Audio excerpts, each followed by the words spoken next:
سلام سلامتنا ببزلكم يصحم كورا تخاتلتنا لومين نتسمع زلن كل سب دما ناغرم زركبن بزعباتهم كلت فقرات والتي ابيرترا كتما كرن زخونو شامان سينان زبهالو زوم كلت فقرات زيوم اب علت مرعوم دحري سنه سرعات قروانوم تامر ترايو كابز على زياد ما نقول سب ناغرم كم زركب زفلطيو مالتون شام بتي زنورو هاندبتاوي حدقا من قسقاس زي خلن مزراب زي خلن زنبره افتي علت مرعو نتانا بهيوتو زمصت غوال هيوان مالتون دحري سنه سرعات قروان هيا بيلو دحري مصوا دحري دما كابناتا ناي فقري قالات مغلاص حاليفو استفلاليه او استفلاليه مدرخات قالم حتتون انا غبره مسكرنت النهابه كم زركب زفلط مباركس لومي بزعاباز يوم محزني حابريتان محقوسي حابريتان إنا تسمع يركب زي شام زي تباهال حاونا مالتون اتي اقرو زي انقاسقاس زنبره ناب اقرو من قسقاس تأمر كم استفزأما كابزي بتوساق دما بزحزن ملكعو سدرا سينا مالتون سدرا نايتا افقاريتون تزرار زخون حساب اقريوم نتا قوالمون مستي افقاريا نكتفل عليكون خالي حساباتون الناس معيوم زركو زعبا شامن سينان حدش تأمر زحقوسن كومو دما بزعبا سدرا سيناون زحزن حابريتان إنا تسمعي زركب زي نمولو تحستقو نواخم كنبل نخون كابزي بتوساق دما بزحزن ملكيعو اب جرمنون اب موعلي هصانات مالتون حد هصان افتي موعل هصان مويتو كم سرخبا زي هصانون ኤርትራዊ ከም ዝኾነውን ዝንገረሉ ሓበሬታ ኣሎ ዚውን ናባኹም ክነብልና ካብዚ ብተወሳኺ ድማ ስካብ ዛዕል እዚኣ እናተኻየደ ዘሎ ስፖርታዊ ፀዋታ ብዛዕባ ቢኒ ኤርትራውን ከም ዝለፍዖ ረብሓ ኣይረኸበን ተጠሊሙውን እናተባሃለ ዘሎ ተዋዳዳሪ ብስክሊተኛ ብስክሊተኛ ቢኒ ወይ ድማ ቢንያምኸ እንታይ ረኺቡ እንታይ ገጢምዎ ንዝብል ብሰፊሑ ናባኹም ክነብል ንኸውን ነዚ ቻነል ናዚ ሓድሽ ዝኾንኩም ሳብስክራይብ ናወልኩም አባላትና ላይክ ሼር ናወልኩም መደብና ንምክትታል ሓዊርኩምና ጽንሑ ፈለማ ናብቶም ኣብዚ ቅነዚ መዛራረብ ዝዓባ ጉዳይ ኮይኖም ዘሎ ጉዳይ ሻምን ሲናን ዝበሃሉ ክልተ ፍቁራት ወለድቲ ኤርትራ ነበርቲ ከተማ ከረን ዝኾኑ ማለት እዩ زوم كلت فقرات زيوم بتعامي بزجرم ملكعن بزدست ملكعن فلما اتا قوال هيوان مالتون سينا افقاريتو ابزي حساعات زلا نسا اوتو مصلون سنه سرعات قروان ابزي كيدلون تامر تفصيمو نوز كاوز على زي ادما مزارارب زعابا غداي خوين زلون قال محتتون دغيمم ان تغورلون كم زلو زفلت غداي شام كنري كلنا بزحزن ملكعو شاب كاب بعقم تحت زولو سدرا زوص انتخون قدمي حز دما او حلو فيوتو مالتون ناي بسكليتنيا تواداداري زنبره مالتون سبورتنيا خوينو ننوح زبل اوانات እና ተሳተፈ ዝመጽ እንትኸውን ነገር ግን ሻም በቲ ዝበጽሑ ሃንደበታዊ ሓደጋ እግሩ ምንቅስቃስ አዊው ናብ ፓራላይዝ ተቀይሩ ምንጋሩን አዊ ልሳኑ ተዓጽዩ ዝነበረ እዚ ሰብ እዚ ደማ በቶም ስድራ ተሓዚሉ ናብ ዝተፈላላይ ሕክምና ናብ ዝተፈላላይ ነገራትን እናኸደ ዝነበረ በአርከስ ሻም ማለትውን ካብ ህዝቢ ቀርየ ተሪፈ ኢሉ ተስፋ ኣብ ዝቆረጸሉ ሰዓት ድማ ካብ ዕለታት ሓደ እዋን ማለት እዩ ካብ ዕለታት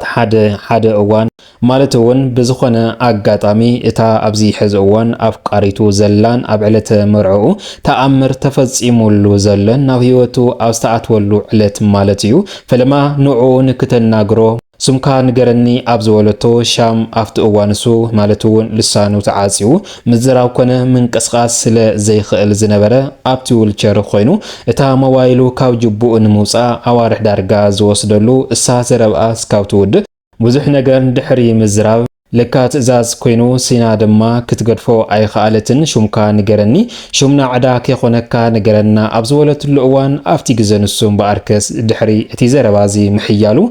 ሻም ድማ እቲ ስልኪ ኣውፅኡ እዩ ማለቱ ነታ ጓል ኣንስተይቲ ኣብዚ ሕዚ እዋን ኣፍቃሪቱ ናይ ህይወቱ ተኣዛዚትን ኮይና ዘላ ቴሌፎንካ ሃበኒ ኣብ ዝወለቶ እዋን ኣብቲ ቴሌፎን ድማ ኣነ ምዝራብ ኮነ ምንቅስቃስ ስለ ዘይኽእል ይቅርታ ግበረለይ ጓል ሂዋነይ ኣብ ዝብል መልሲ እዩ ኣብቲ ግዜ ንሱ ዝጽሓፈላ ማለት እዩ مباركس اتي تأمر زتوهاللو زوم كلت فقرات زيوم حدن كلتن ان تبهال እቲ ሕውነታዊ ፍቕሮም ናብ ትኽክለኛ ፍቕሪ ተቐይሩ ናብ ቤተሰባ ኣብ ዘፋለጠትሉ እዋን እቶም ስድራኣ ማለት እውን ኣብቲ ግዜ ንሱ ብዙሕ ተጸራሪ ሓሳብ ይቕሩ ከም ዝነበሩ እውን ዝስማዕ እዩ። በኣርከስ እዞም ሰባት እዚኦም መዓልቲ ኣኺሉ ኣብ ስነ ስርዓት መርዓኦም በኣርከስ ብስድራ ተፈቒዱ መርዓ ኣብ ዝፍጸመሉ ድሕሪ እቲ ስነ ስርዓት ቁርባኖም ድማ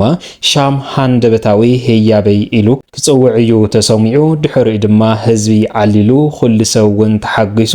ልሳኑ ኣፍታ ግዜ ንሳ ዝተኻፈተት ድማ ንሆስ ካብ ዝዓለ እዚኣ ኣብ ዝተፈላለየ ሚድያ ወፂኡ ቃለ ምሕተት እውን እናገበረ ይርከብ። ነታ ኣብ ሂወቱ ዝኣተወት ኣፍቃሪቱ እውን ብፍቕራዊ ቃላት እናገለጸላ ይርከብ ማለት እዩ። እቲ እግሩ እውን መዓዘ ከም ዝኸፈት ተኣምር ደኾን ክርአይ እናተባሃለ እስካ ዝዓለ እዚኣ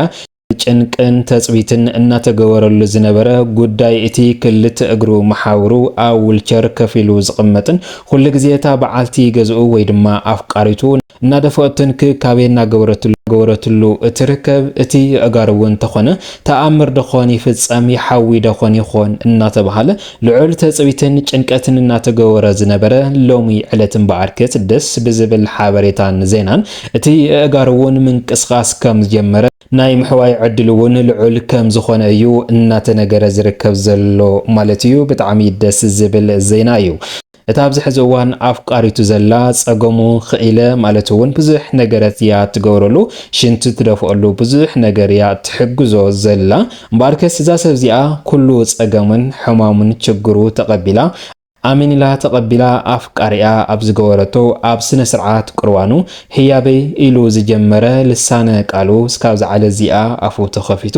እናተዘረበ ከም ዝርከብን ንሎሚ ዕለት ድማ ቶም ክልተ እጋሩ ዘይንቀሳቀሱን ካብ ወልቸር ዘይለዓሉን ዝነበሩ ሎሚ ዕለት ግን እቶም እጋሩ እውን ህይወት ሰሪዖም ምንቅስቓስ ክጅምሩ ከም ዝኽኣሉ ልዑል ዝኾነ ሕክምና ከም ዘድልዮ ክሓዊ ከም ዝኽእልን እዩ ሓበሬታ እናተሰምዐ ዝርከብ ዘሎ ማለት እዩ። እዚ ከምዚ ኢሉ እናሃለየ ጉዳይ እቶም ክልተ ፍቑራት ሻምን ሲናን ብዙሕ ተኣምር ኣብ ዕለተ መርዓኦምን ድሕሪ ዕለተ መርዓኦምን እናተፈጸመ ዝርከብ ግን ነገር ግን ናይ እዚ ተጸራሪ ብዝኾነ መልክዑ ድማ ናይ እታ ሲና ዝተዋሃሉ ስድራ ካብ እቲ ሻም ዝተባሃለ ኣፍቃሪኣ ንክትፍለይ እውን ልዕሊ ዝኾነ ጸቕጥን ምፍርራሕን እናፈጠሩ ይርከቡ ማለት እዩ። ፈለማ እውን ነቲ እቶም ስድራ ብዙሕ ግድሳት ኣይነበሩን። ነገር ግን ሲናያ ነቲ ንፍቕራ ወጋ ዝኻፈለ ዋጋ እናኻፈለት ዝመጸት ሎሚ ዕለት በቲ እናወፀ ዝርከብ ዘሎ ሓበሬታ ግን ስድራ ሲና ብፍላይ ድማ ኣሕዋታ ካብ እቲ ሰብ እዚ ንክትፍለይን ዘለዋ ፍቕራዊ ህይወት ጠጠው ንኽተብልን ከምኡ ድማ ናብ ደገ ንኽወስድዋ እውን ልዕል ዝኾነ ጸቕጢ እናፈጠሩ እዮም ዝርከቡ ማለት እዩ። በዚ ሕጉሳት ዘይኾኑ ሻምን ሲናን ድማ በቲ ኣብዚ ሕዚ እዋን ተራእዩ ዘሎ ተኣምር ናይ ምንቅስቓስ እግሩ ብዙሕ ትኹረት ዘይገበርሉ እዮም ዝርከቡ ማለት እዩ። ክቡራት ሰማዕትና በኣርከስ ጉዳይ ሻምን ሲናን ዝሕጉስን ዝሕዝንን ሓበሬታ እናተባሃለ እውን እናወፀ እዩ ዝርከብ ዘሎ ማለት እዩ። ካብዚ ብተወሳኺ ድማ ኣብ ጀርመን እውን ሓፂር ዜና እናተነበበ ይርከብ። እዚ ድማ ኣብ ጀርመን ኣብ ናይ መጻወቲ ህፃውንቲ ኬጂ ህፃውንቲ ዝመሃርሉ ሓደ ህፃን ሞይቱ ከም ዝተረኸበ እዚ ህፃን እዚ እውን ኤርትራዊ ከም ዝኾነ እዩ ሓበሬታ እናወፀ ዝርከብ ዘሎ። እዚ ህፃን ብኸመይ ሞይቱ ከመይ ንዝብል እስካብ ዝዓለ እዚኣ ዝተፈለጠ ነገር የለይ። ነገር ግን እቲ ሓፂር ዜና ኣብ ናይ መጻወቲ ቆልዓ ኤርትራዊ ህፃን ወዲ 6 ዓመት ሞይቱ ከም ዝተረኸበ እዩ ሓበሬታ እናወፀ ዝርከብ ዘሎ ማለት እዩ። ካብዚ ብተወሳኺ ጉዳይ ቢኒ ተወዳዳሪ ብስክሌታ እውን ብዙሕ ነገር እናተባሃለ እዩ ዘሎ። ቢኒ እስካብ ዝዓለ እዚኣ ውድድር እውን እናካየደ እዩ ዝርከብ ዘሎ። እስካብ ዝዓለ እዚኣ ጽቡቕ ዓወታት እውን እናመዝገበ ቅድሚ ሓደ ሰሙን 20 ዝኾነ ነጥቢ ረኺቡ ብሓፈሻ ልዕሊ 20 ዝኾነ ነጥቢ ረኺቡ ንኹሉ መዘራረብ ዛዕባ ጉዳይ ፈጢሩ ዝነበረ። ነገር ግን ሎሚ ብዛዕባ ቢኒ ብዙሕ ውህብቶ እናተረኣየ እዩ ዝርከብ። እዚ ድማ ቢኒ በቲ ዝተቃለሶ ዝተዓወቶ ወይ ድማ በቲ ሰርሖ ስራሕ እኹል ዝኾነ ረብሓ ኣይረኸበን። ከምኡ ድማ እቶም ኣሰልጠንቲ ጠሊሞሞ እኹል ዝኾነ ሽልማት እውን ኣይሃወን እናተባሃለ እዩ ዘሎ። እዚ ነገራት እዚ እውን ብሕጊ ክረአይ ኣለዎ፣ ምርመራ እውን ክካየደሉ ኣለዎ እናተባሃለ እዩ ዘሎ። ብሓፈሻ ድማ እቶም ሰበስልጣናት ናይ ስፖርት ሞያተኛታት ዝኾኑ እዮም ኣብ ልዕሊ ቢኒ ብዙሕ መረረት እናቕረቡ ዝርከቡ ዘለው ማለት እዩ። ክቡራት ሰማዕትና እምበኣርከስ ሎሚ ዝወናዮም ዝርዝር ሓበሬታና እዚኦም ይመስሉ ነይሮም። እስካብ መወዳእታ ሓቢርኩምና ዝፀናሕኩም ካብ ልቢ እናመስገና ኣብ ዝቕፅል መደባትና እስካብ ንራኸብ ሰላም ሰናይ ጻንሕቲ ይጎረልኩም። ሰላምታይ ንዓኹም።